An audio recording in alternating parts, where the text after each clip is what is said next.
ডেলিমিটেশ্যন এই ক্ষেত্ৰত কি ক'ব?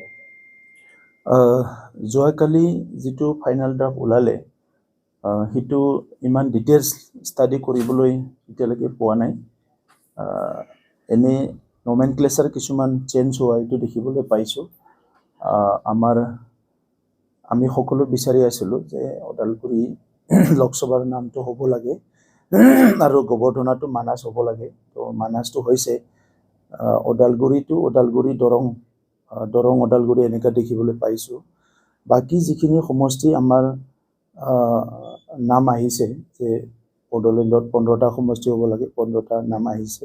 কিন্তু ভিতৰত কি আছে নাই, কোনটোবা গাঁও অজৰা আপত্তি দিয়াৰ পিছত সেইটো ইলেকশ্যন কমিশ্যনে ৰাখি থ'লে না কাটি দিলে না কি কৰিলে, এই গোটেই বিতং আমি দেখিবলৈ পোৱা নাই। তো সেইকাৰণে গোটেই ষ্টাডি কৰাৰ পিছত আপোনালোকক 2 এদিনত খুব ভালকৈ ক'ব পাৰিম যে এই ফাইনেল খচৰাত কি আহিল, ড্ৰাফ্টত কি ডিফাৰেঞ্চ আহিল। এই গোটেই কথাটো ফাইনেল অহাৰ পিছত আমি গোটেই ডিটেইলছ আপোনালোকক ক'ব পাৰিম। অকল ওদালগুৰি নহয়, বহুত সমষ্টিৰে দুটা নাম দেখিবলৈ পাইছোঁ। হ'ব পাৰে কি ইলেকশ্যন কমিশ্যনে ভাবিছে যে এইটো নামবিলাক লৈ পেলাই আমাৰ এটা এটাচমেণ্ট আছে, এটা ইম'চনেল এটাচমেণ্ট আছে। এইবিলাক কথা বুজি পাই পেলাই হয়তো হ'ব পাৰে। প্ৰথমবাৰ আগত ইমান দেখা নাছিলোঁ, এইবাৰ প্ৰথম দেখা পাইছোঁ যে বহুত সমষ্টিৰে দুটা নাম হৈছে। তো হাজো শুৱালকুছি তেনেকুৱা দেখিবলৈ পাইছোঁ আৰু বহুত তেনেকুৱা দেখিবলৈ পাইছোঁ। তো সেইকাৰণে হ'ব পাৰে কি ৰিডেলিমিটেশ্যন হ'বলৈও আৰু বেছি টাইম নাই। সেইকাৰণে ইলেকশ্যন কমিশ্যনে বহুত বেছি মানুহক হাৰ্ড কৰিব বিচৰা নাই, সেইকাৰণে দুটা এনেকুৱা নাম ৰাখিছে, এনেকুৱা হ'ব পাৰে। কিন্তু মই আপোনালোকক গোটেই কথাখিনি ষ্টাডি কৰি এটা অনুমান কৰিব পাৰিম যেতিয়া একদম ভালকৈ ষ্টাডি কৰিম, গোটেই ডাউনলোড কৰি লৈ পেলাই। তো তেতিয়া ভালকৈ মই আপোনালোকক ৰিয়েকশ্যনটো দিম। নাই, এইটো আমাৰ ডিমাণ্ডটোতো আছে আৰু সেই ডিমাণ্ডটো সদায় থাকিব, কাৰণ 2টা লোকসভা সমষ্টি হ'ব লাগে, এই ডিমাণ্ডটো সদায় থাকিব। এইটো যিমান কোৱাৰ্টাৰমিনাছ কৰিব পাৰে বা উইদিন দি কাউন্সিল কৰিব পাৰিলে ডেভেলপমেণ্টৰ কাম কাজবিলাক ষ্ট্ৰীমলাইন কৰাত মানে ভাল হয়। এতিয়া এজন MLA যদি আধা হয়, এজন MP যদি আধা হয়, তেতিয়া মানে অলপ কাম কৰাত হ'ব পাৰে MLA MP জনে ভাল কাম কৰিব বিচাৰে, কিন্তু পাব্লিকক খুব বেছি কনভিন্স কৰিব নোৱাৰে, কাৰণ পাব্লিকে ভাবিব যে তেখেতে ইফালে বেছি গুৰুত্ব দিছে, ইফালে বেছি গুৰুত্ব দিছে। এতিয়া MLA কনষ্টিটুৱেঞ্চি এছেম্বলিখিনি যিহেতু আমাৰ গোটেই হৈ গ'ল, এইটো খুব ভাল হ'ল। এতিয়া এই MLA সকলে নিজৰ কনষ্টিটুৱেঞ্চিটো উইদিন দি কাউন্সিল এইটো ফ'কাছ কৰিব পাৰিব।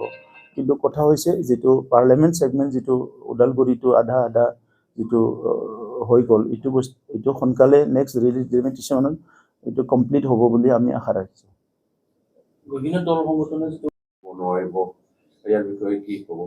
চাওক, লোকসভাত মানে খেলিব পাৰে, তাত কোনো অসুবিধা নাই। বেলেগ কনষ্টিটুৱেঞ্চিৰ মানুহ বেলেগ কনষ্টিটুৱেঞ্চিতে খেলিব পাৰে। গতিকে ইয়াত অকল নৱশৰণীয়া বুলি নাই, কোনোবা যদি খেলিব বিচাৰে এটা কনষ্টিটুৱেঞ্চিৰ মানুহ আন কনষ্টিটুৱেঞ্চিত যাই পেলাই কণ্টেষ্ট কৰিব পাৰে। গোটেই ডিটেইলছটো চাই পেলাই যে যিখিনি অজৰা আপত্তি আমিও কৰিছিলোঁ বা আমাৰ অঞ্চলৰ পাব্লিকো কৰিছিলে, ইয়াৰ ওপৰত গোটেই এইটো ডিটেইলছ ষ্টাডি কৰাৰ পিছতহে গম পাম কিমান পাৰ্চেণ্ট একচেপ্ট কৰিলে, কিমান পাৰ্চেণ্ট একচেপ্ট কৰা নাই। এই ডিটেইলছ গম পোৱাৰ পিছত মই আপোনালোকৰ ওপৰত আগত মানে মোৰ অপিনিয়নটো দিম, কি পাব্লিকৰ কি হ'ব পাৰে, আমাৰ কি হ'ব পাৰে, আৰু এজ এ হোল আমাৰ BTC অঞ্চলৰ ৰাইজৰ চিন্তাধাৰাৰ লগত এই ডিলিমিটেশ্যনটো কিমান মিলিছে মিলা নাই, এইবিলাক মই আপোনালোকক জনাই দিম।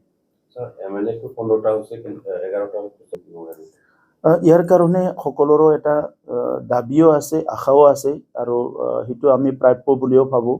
চ' সেইকাৰণে ৰিডিলিমিটেশ্যন যেতিয়া হ'ব, আমি ডিলিমিটেশ্যনত যিবিলাক কাম কৰিব পৰা নাই সেইটো কৰিবৰ কাৰণে আমি নিশ্চয় চেষ্টা ৰাখিম, কাৰণ আমি ৰাইজৰ কাৰণেহে কাম কৰিবলৈ আহিছোঁ, ৰাইজৰ স্বাৰ্থক লৈ পেলাই আগবাঢ়ি যাব লাগিব। আৰু 6th শিডিউল হিচাপে আমি ইন জেনেৰেল এটা চিন্তা লৈ গ'লেও ইয়াত ST চিটটো বাঢ়িব লাগে, এইবিলাক কথা লৈ পেলাই পিছত আলোচনা কৰিম।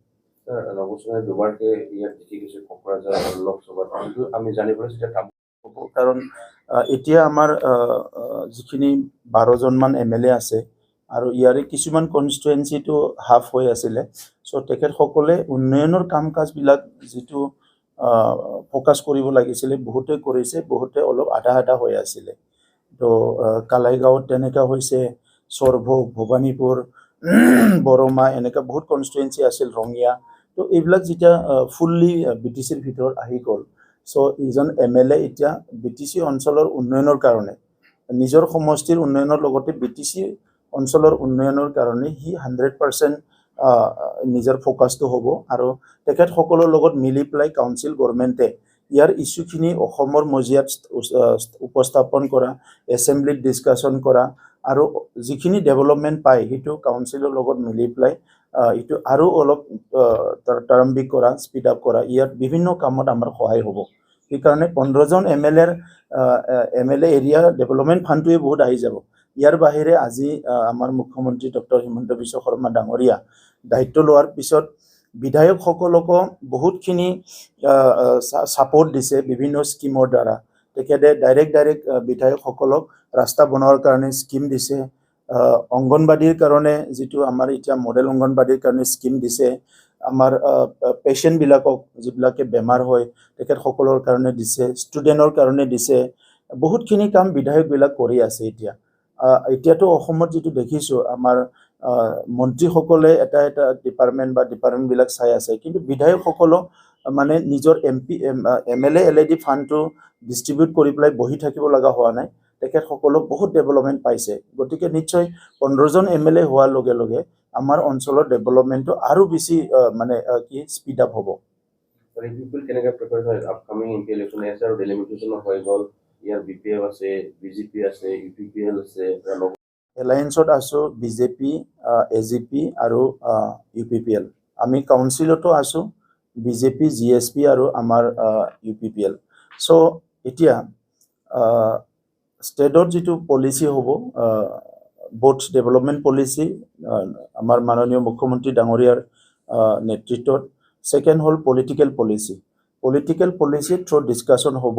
আৰু UPPLৰ আগৰ পৰাই আমাৰ যিটো আমাৰ ইচ্ছা, এইটো আগৰ পৰাই আমি কৈ আহিছোঁ।